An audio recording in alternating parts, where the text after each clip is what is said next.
వానాకాలం సీజన్ మొదలు కాకముందే రాష్ట్రంలో నకిలీ విత్తనాల మాఫియా పంజా విసురుతోంది.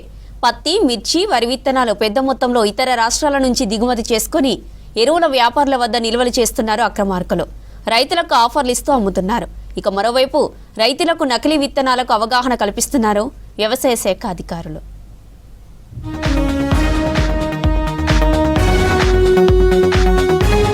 రాష్ట్రంలో ఖరీఫ్ సీజన్ కు ముందే అక్రమార్కులు కల్తీ విత్తనాల దందా చేస్తున్నారు.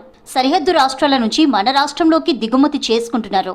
మేడ్చల్, రంగారెడ్డి, ఆదిలాబాద్, భూపాలపల్లి, ములుగు, నారాయణపేట, సిరిసిల్ల, సూర్యాపేట, భద్రాద్రి కొత్తగూడెం జిల్లాల్లో నకిలీ విత్తనాల అమ్మకాలు జరుగుతున్నట్టు గుర్తించారు అధికారులు. 12 ప్యాకెట్లు కొనుగోలు చేస్తే 2 ప్యాకెట్లు ఉచితం, ఇతర రైతులతో కొనుగోలు చేయిస్తే 10% కమిషన్ ఇస్తామని ప్రచారం చేస్తున్నారు వ్యాపారులు.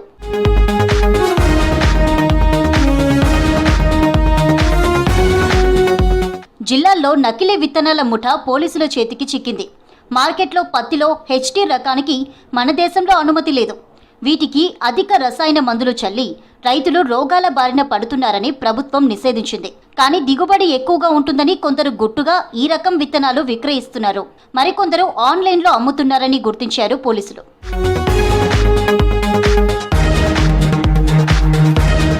నకిలీ విత్తనాల సరఫరాపై అధికారులు తనిఖీలు చేయడం లేదని ఆరోపణలు వస్తున్నాయి. అనుమతి లేని డీలర్లు, మధ్యవర్తులు గ్రామాలకు చేరి రైతులను నిండా ముంచుతున్నారు.